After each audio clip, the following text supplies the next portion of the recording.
Well, talking about sewing machines for sailors. There's other videos out there. I'm going to reference a couple of them because they actually, they did it first, and I got a lot of information from them, and it's good stuff. If you're like me, you're just watching everything you can about sailing, and every piece of gear that you're interested in, that you need, you're researching it as much as possible. And so more information is better as far as I'm concerned. And I'll tell you, for me, whether it's anchors or windlasses or sewing machines, if I got my mind on a certain thing that I think I want to see everything there is on it, every angle of it, every detail that I can learn about it before I throw money at it, because it's a lot of money to do this. Boats are expensive, everything on a boat's expensive, and you got to have tools, you got to have good tools, and so you don't want to waste money on tools that are junk, and a sewing machine is a tool. And so I'm going to throw my 2 cents in, how I got where I am and why I chose what I chose, and how I feel about it after messing around with it for a while. Being kind of an off-grid prepper kind of dude, wondering what I'm going to do if the power goes out and I need to sew something. I found, you've probably seen these little Chinese hand crank leather sewing machines they're sold as. It's supposed to be able to repair shoes on them and whatever. And you know what? It's a pretty neat little machine, and you could actually, it would be ideal for some things because it's such a small space. This horn here, like you can get a shoe in there and sew it. Like I said, they're advertised to sew leather, and you probably can't see it. This is probably going to be my first YouTube video, and so bear with me. I'm just doing this on my phone, but this is actually a walking foot on this thing. If you're this far into looking at sewing machine videos, you probably know about the walking foot. But yeah, it's pretty neat. I actually just drug this in from the barn just to do this video. I got to thinking about it. I was like, oh yeah, well actually I got this other machine out there. Might even have Black Widows on it. I don't know. But anyway, it's cool. I've sewn some things on it. As far as sewing leather, I don't do much shoe sewing, cobbler work. But I do a little bit of leather work sometimes. But all the leather sewing that I've done by hand. So that's why this is out in the barn. I needed to do some canvas work on my first boat. Wanted to build a sail pack. I bought the kit from Sailrite, which is great. Had just about everything I needed, although I did have to order a little bit of extra double-sided tape and some webbing and things. I didn't quite have enough. But it'll, you wouldn't want to do it with that. I could see, if you were stranded on an island and didn't have any electricity, you could theoretically fix a sail with that or something. But I started building my sail pack. This is some of the leftover material. Mostly just using Grandma's old Singer here.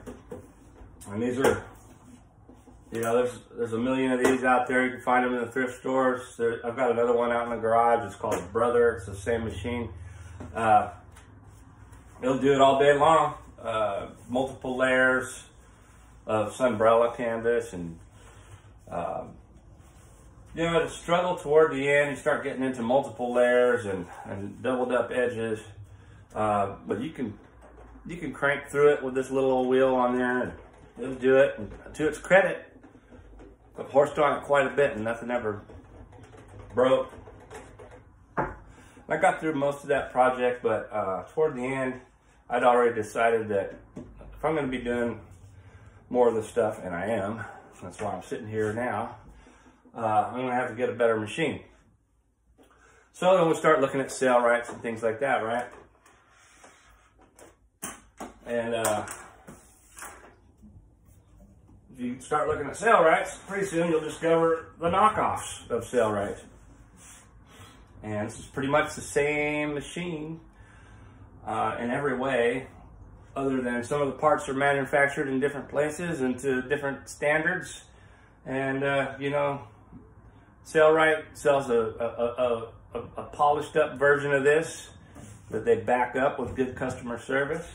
And this you just get from Amazon or eBay or whatever, or Alibaba or whatever, and you get what you get, and then you're gonna have to figure out how to keep her going. And if you're okay with that, if you don't mind going through what it's gonna take to keep them running, or get them running the way you want it to, it's a pretty good little machine. Fortunately now, and that's part of why I'm doing this, is there are some videos out there. There's some people that put out some great information. You got SV Serene, Sailing SV Serene. They're like the first ones that I ever saw that did a sailor's version of We Got a Rex. You know, you've probably seen that video, and they did a great video on it. And I got a lot of good information from that. And then just last night I was browsing again, and there's a guy in Sailing Life on Jupiter that does a far better video than what I'm doing right now, and he gets into some really good detail about it, and great video. Anyway, I got a Rex because it looked like the same machine to me, and I took SV Serene's advice, and I did get the Sailrite wheel and put it on there, and I'm glad I did that. That's a major improvement. That's the nice thing about these is most of the upgrade stuff that Sailrite sells for their machines will go right on this machine. And you know, if you want to buy a Sailrite and know that you've got the best that you can get and spend the money on it, more power to you. It's like the stainless steel anchor as far as I'm concerned. I don't mind getting one that's basically the same, not as fancy, and I'm not doing this professionally. You know, I just need to sew my canvas for my boat when I need to do stuff, and it's been working pretty good for me. I had some trouble with it towards the end of my sail pack project.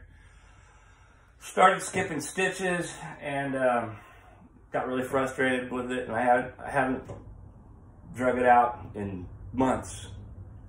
But I've got more projects that I need to do. I'm working on these cockpit cushions, and I need to do some sewing.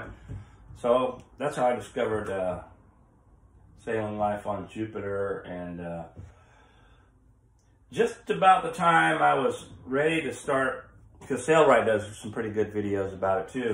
They start talking about adjusting your needle position and how to do all that. I was just about ready to tear into that when I noticed the hook. I'm going to assume you know a little bit about these things. There's a little hook that goes back and forth like this and grabs the stitch from the top. My hook had a little burr on it, and I figured if that happened, I probably pulling on it and stuff, I probably flexed the needle enough to get the needle in the way of that thing and smack into it and put a little burr on the end of it. And that's all it was. I cleaned that burr up with some 1000 grit sandpaper and put a new needle in.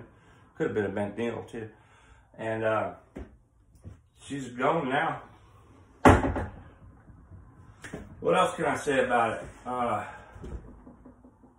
Yeah, you can get these things cheap now. They're not as cheap as when I bought mine. I've had mine for a couple of years. I noticed they've gone up a bit, but a lot of them will come with a case and the little table.